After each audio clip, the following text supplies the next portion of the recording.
Hi, I'm Gayla. After 20 years of climbing the corporate ladder, I took the leap and started my own business to pursue my dream of creating a work-from-anywhere lifestyle. Having the freedom to work from practically anywhere is such a cool feeling.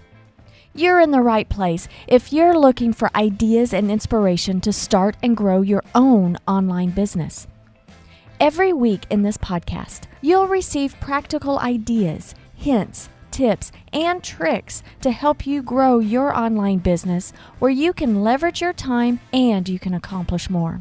You too can experience wonderful adventure and freedom as you live life on your own terms.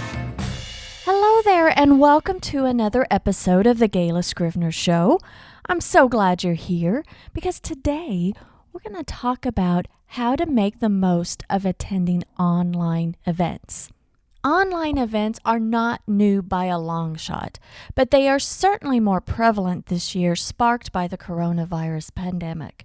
Even with gathering size limits being lifted in some areas of the country, the guidelines can change at any time.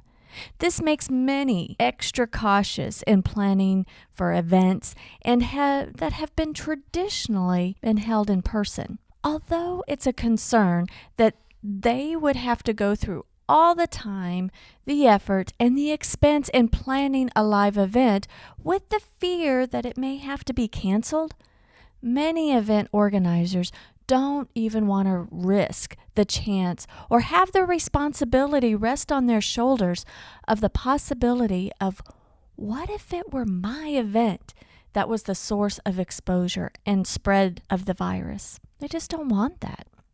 So many live events have been or are going to be moved online, even if they are scheduled toward the end of the year or even in the first of next year. The event coordinators of these events are working so hard to make the online experience one that is valuable and worthy of your time and money, just as they would if they were holding a live event. But the biggest challenge in hosting an online event is gaining the participants' attention. The advantage of a live event is that you're able to get out of your normal element and be immersed in the experience.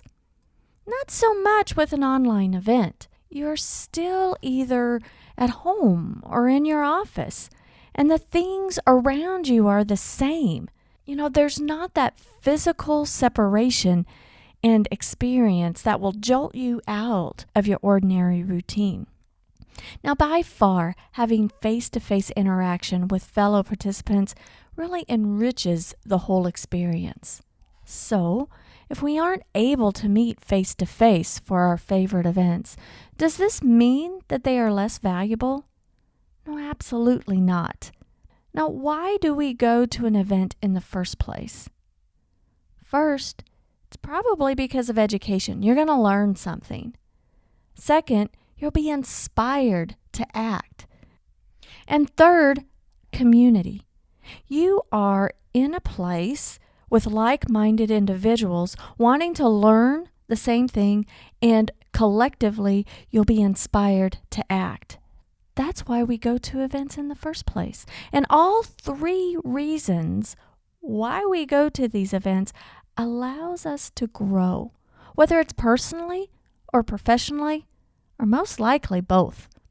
Events allow us to grow. That's not any different than participating in an online event. You will grow both personally and professionally, but it's up to you on how you make the most of the event, whether it's live or an online event. It's up to you on how you can make the most of it. But online events do pose a particular challenge.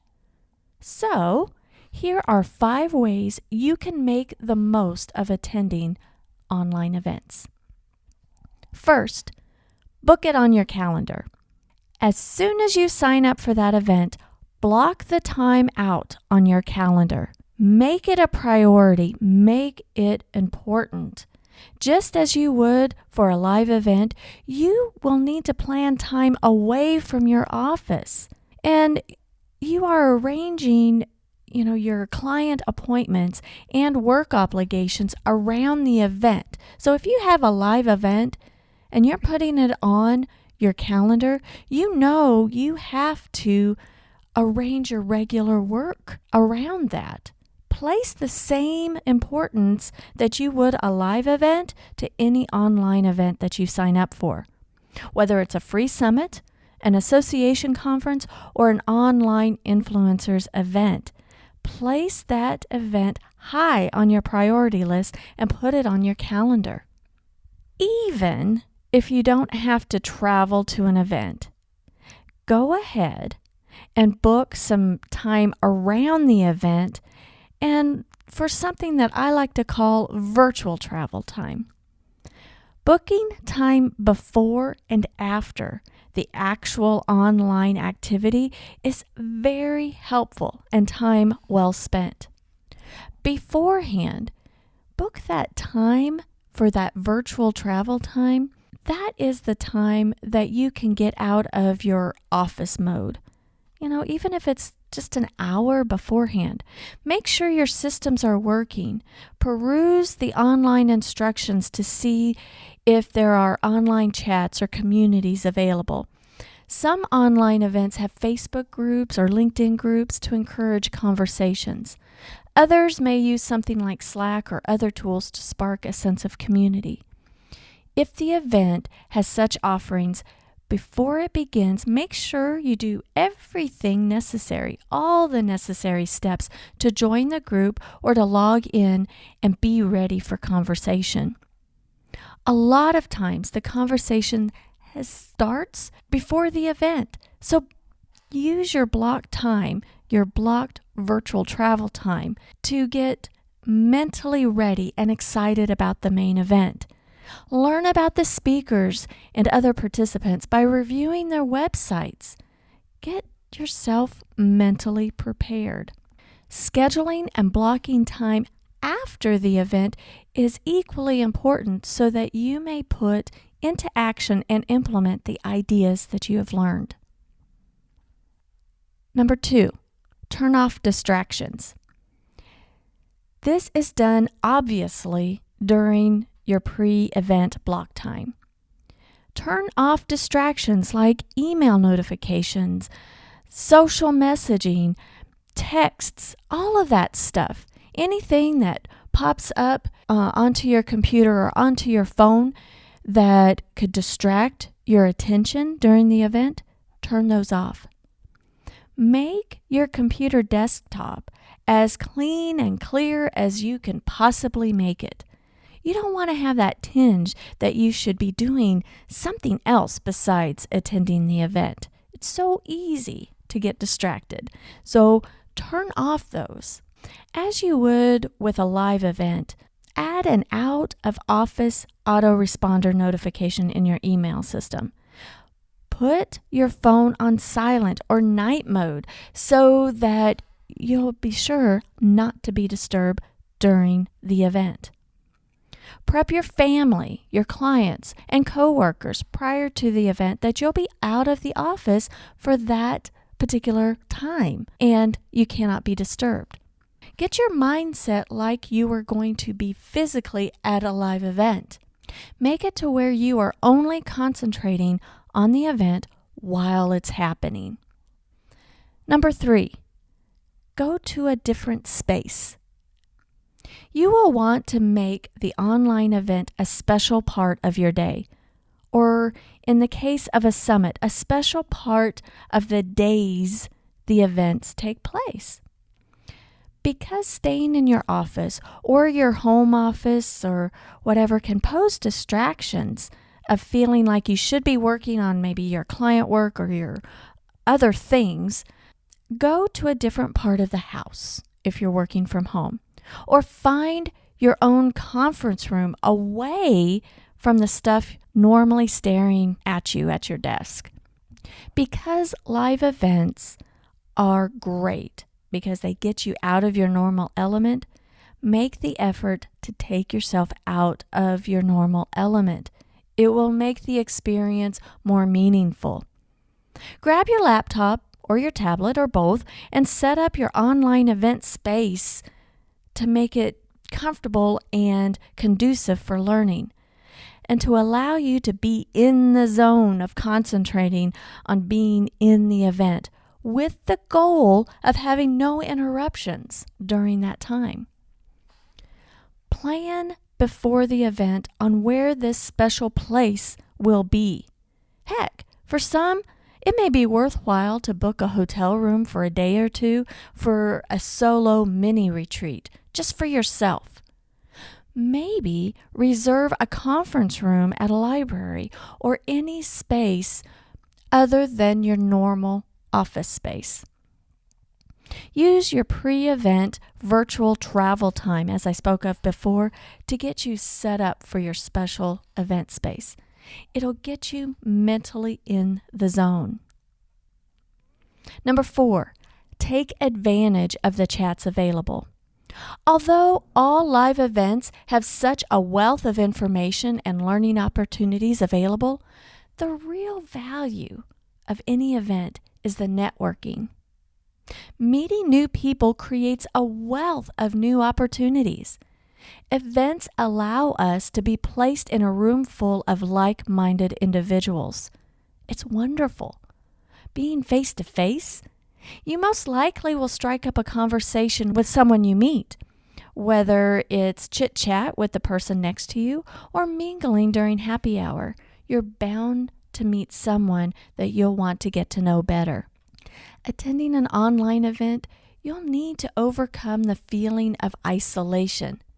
Heck, I've told you to be free of distractions and find a special place to be, in essence, to be isolated so that you may concentrate on the event. But it's important to connect with the other participants online. If you're not one to really participate in online chats, but rather just listen to what's going on, I challenge you to get out of your comfort zone. I challenge you to make it a point to connect with at least 5 other participants. I used to be a wallflower, just too involved in what the speakers are saying, too afraid to get into a chat conversation. But as I became more comfortable in engaging online, I formed some great friendships with people whom I've not met yet. And it's been super valuable. So I encourage you, step out of your comfort zone and meet at least 5 other participants. I know that not being in person, it's harder to strike up a conversation. Just don't make weird comments out there in the chat. Just be genuine and start with small talk. Find a common thread to start a conversation and go from there. Just like in real life. Don't make it hard. Don't make it weird. Just make it genuine. And number 5, follow-up. Follow-up is so important, whether it's an online event or a live event, but follow-up. After the event, it's important to follow up. Make it a point to follow and engage with individuals who you've met during the conference. Follow the speakers, on their social platforms. Look at their website. Do they offer anything that you could be placed on their mailing list so that you can see and learn from them in the future? How about the 5 people that you made it a point to get to know better? Have you followed them on social? Have you sent them messages? Not salesy things, genuinely connecting with them. Do they offer anything where you may remain in contact with them? Continue that conversation after the event. Just like following up with other people, you need to follow up with yourself. I bet you learned a ton of things that you want to implement for yourself, either personally, professionally, or both. Take time after the event, in your virtual travel time that I'm encouraging you to book, to implement what you've learned. Go over the notes from the event. Carve out a plan. Get those to-do items that are truly important that you need to implement, and get those on your calendar. Get them off your to-do list of maybe someday. How about getting them on your calendar? Now is the perfect opportunity to grow personally and professionally, even though you may not be able to attend a live event. You can really take full advantage of any online event. Economically, it could be really helpful because you're saving on travel expenses. It may be more economical for you because many of these online events that you sign up for may be something like a free summit or a low-cost conference, and that's great. But make the most of your investment, whether it's your time or your money or both. Even if you invest to have the recordings of the presentations for future viewing, making the time to immerse yourself in the event at the time the event is happening will help you take full advantage of the networking opportunities and will give you the most bang for your investment.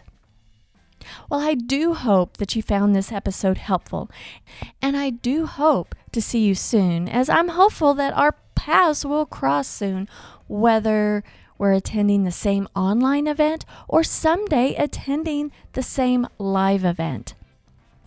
Thanks for joining me.